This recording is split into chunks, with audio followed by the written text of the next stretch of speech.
Ayan siya. Ayan.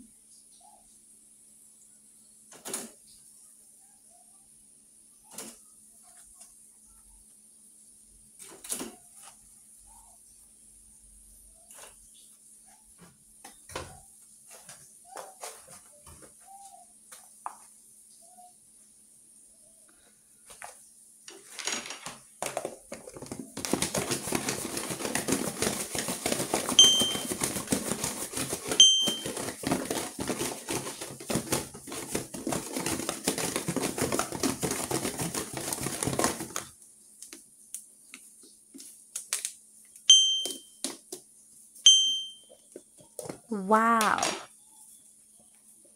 Ayan.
Ayan na guys, yung finished product natin. Plain donuts lang niluto ko guys. Ayan.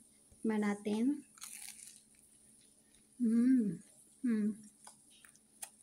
Sarap. Sarap din sana yung may chocolate yung sa gitna nito.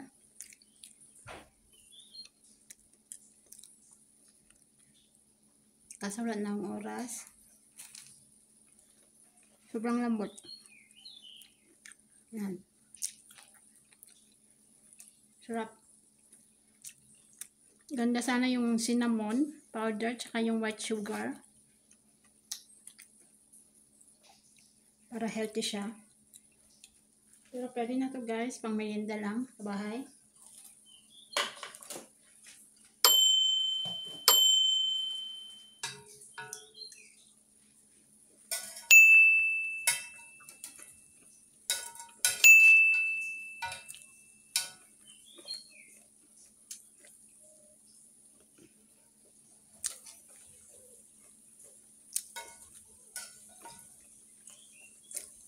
Mahirap gumawa ng donut kasi kailangan mo siya ng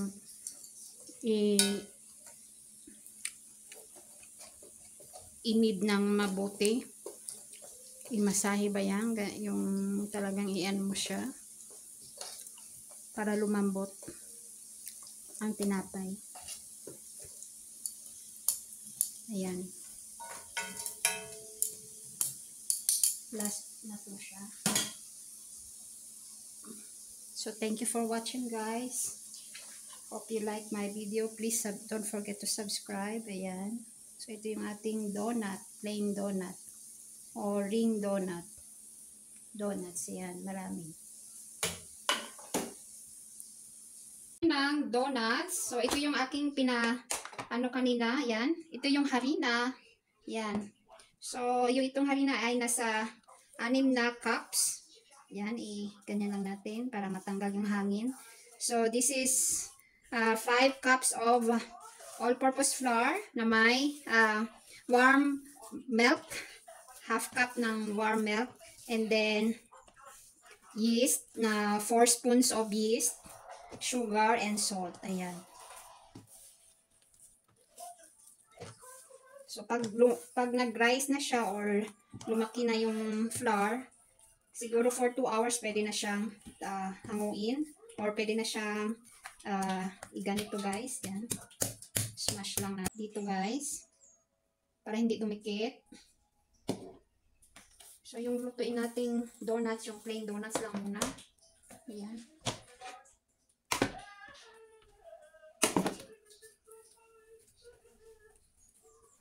So, marami ito siya. Parang 1 kilo na ito siya. Mabigat po. It's like 1 kilo of flour na ito siya. Tapos, yung, 4 spoons of yeast. And then, half cup of warm milk. Evaporated milk ang gamit ko. And then, 5 spoons of brown sugar. And then, half teaspoon ng salt. Yan. Kaya siya, ganito na. Malaki na siya.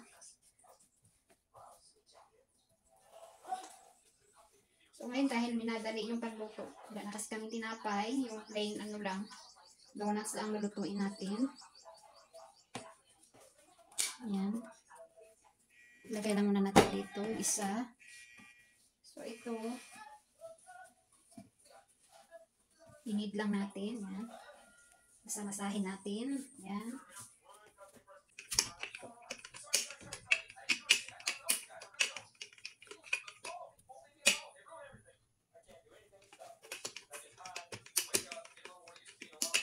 Gamit natin isyong ito lang. Ayan, ganyan lang.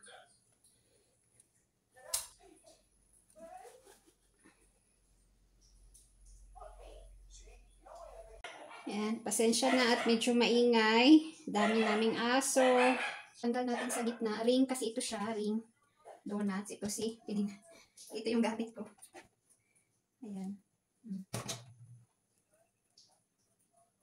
Ayan, medyo hindi.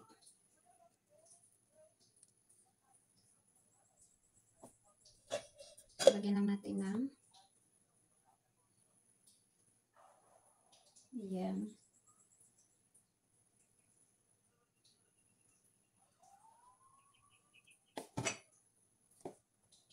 Lagyan lang natin dyan. Tapos na yan.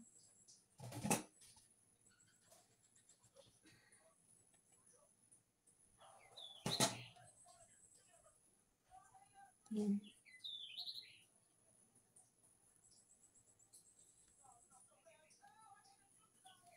Tanggalin na lang muna natin ito. Ayan. Yan. So, ready to fry na yan. Yan. Inayos ko lang para maganda yung pagka-ring niya. Dapat maganda ang pagkamasa. Tawag dyan yung pag-knead niya. Pag-knead ng dough. Ayan, pwede na yan.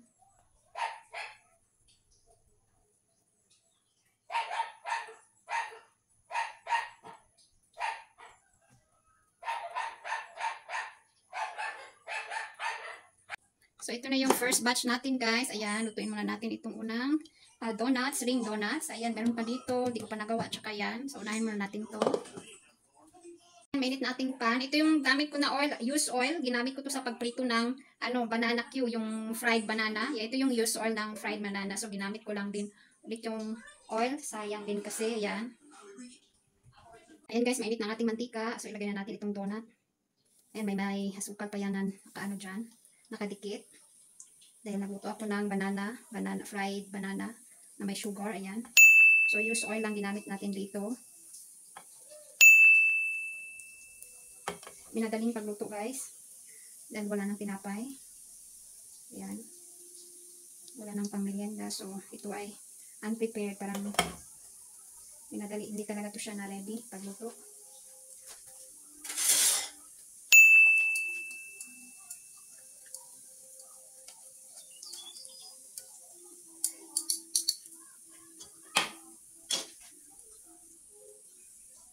Yung heat lang. Ayan. So, hintayin lang natin na mag-brown. Tsaka lumaki yung donuts. Ayan. Pag mag-brown na siya, pwede na natin siyang baliktarin. You watch that? Sige na, watch that.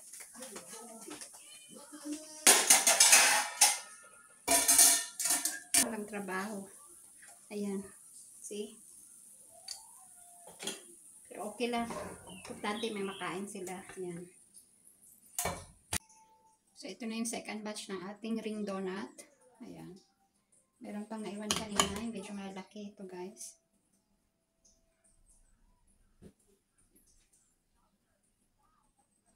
Medyo malalaki ito na klase. Ay, nakakapagod.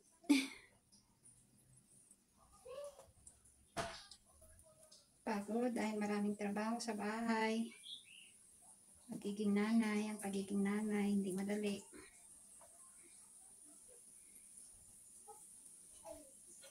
Trabaho sa bahay, guys. Kailangan mo gising din mga 5 o'clock na umaga. Kailangan mo magising para mag-prepare ng pagkain ng mga bata, maglinis. Lahat-lahat. Kaya minsan sabi nila, nanay ka lang. Hindi nila alam. Ang trabaho ng nanay sa bahay hindi mapadali.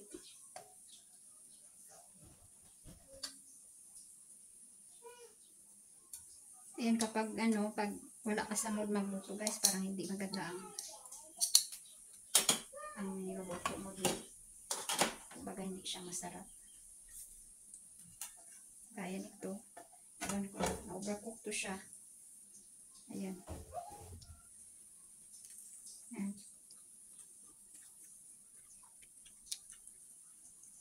Malambot naman.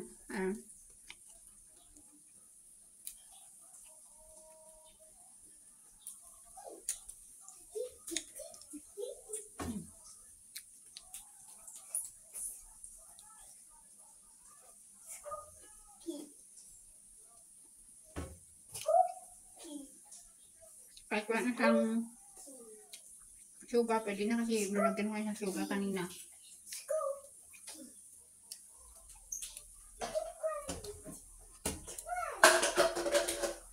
I-flip lang natin ito, guys. Ayan, nag-brown na.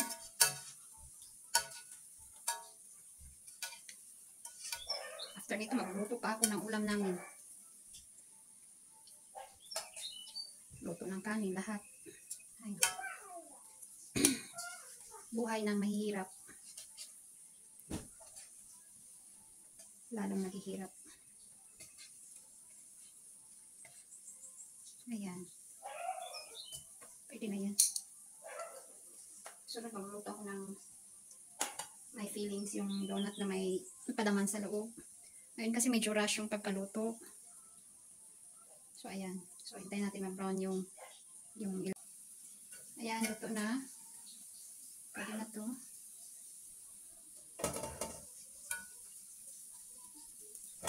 May sugar pa nasali.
Ito na yung ating donut, ring donut. Ayan. Lagyan natin ng sugar mamaya.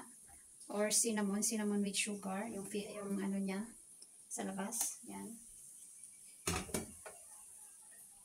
So, ito na yung ating last batch ng harina dough. Ayan. So, gamit nating baso. Ayan. Para mabilis.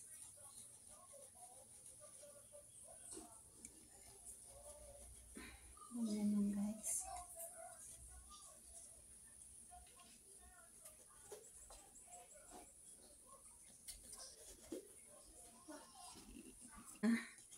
We are not yet having our lunch.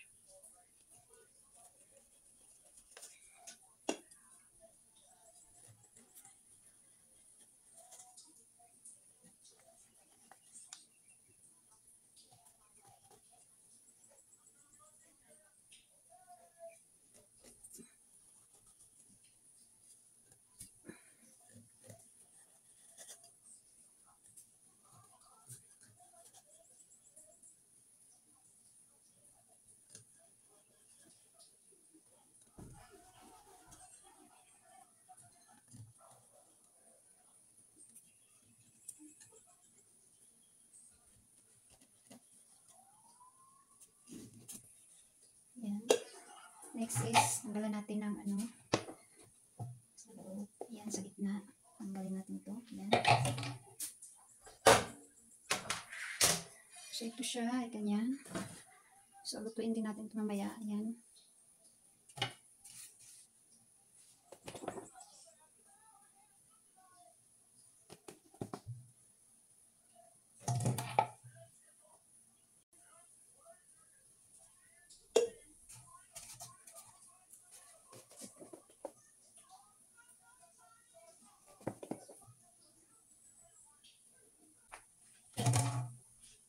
Mas mabilis pag ganito kasi. Ayan.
So, ayan guys. Salang natin to.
So, ito yung white sugar lang gamitin natin, guys. So, i-dip lang natin to dito ang donuts. Ganyan lang. Yan. Malinis naman yung kamay ko. Yan.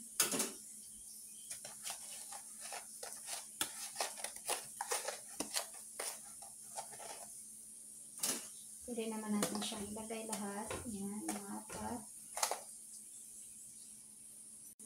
Ganyan lang natin.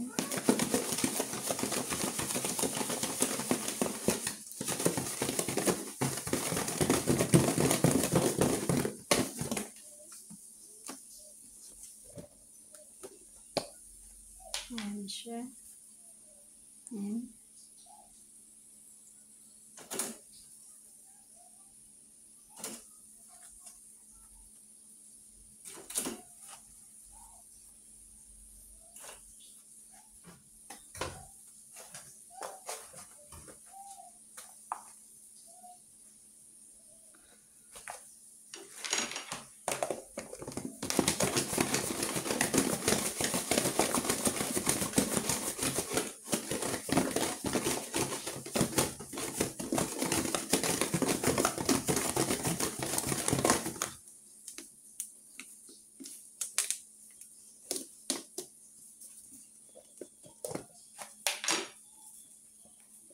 Ayan.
Ayan na guys, yung finished product natin. Plain donuts lang niluto ko guys. Ayan.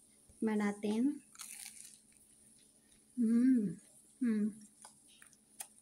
Sarap. Sarap din sana yung may chocolate yung sa gitna nito.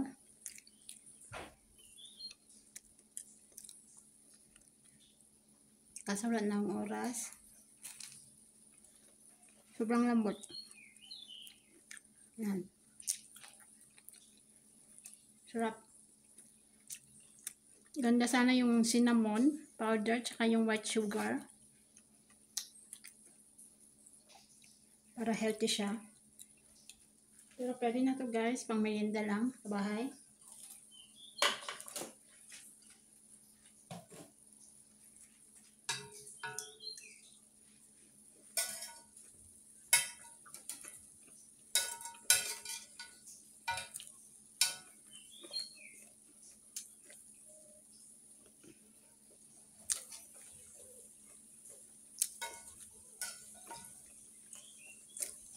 Mahirap gumawa ng donut kasi kailangan mo siya ng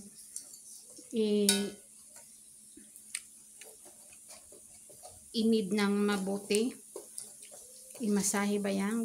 Yung talagang i-an mo siya para lumambot ang tinapay. Ayan. Last na to siya. So, thank you for watching guys. Hope you like my video. Please don't forget to subscribe. Ayan. So, ito yung ating donut. Plain donut. O ring donut. Donuts. Ayan. Marami.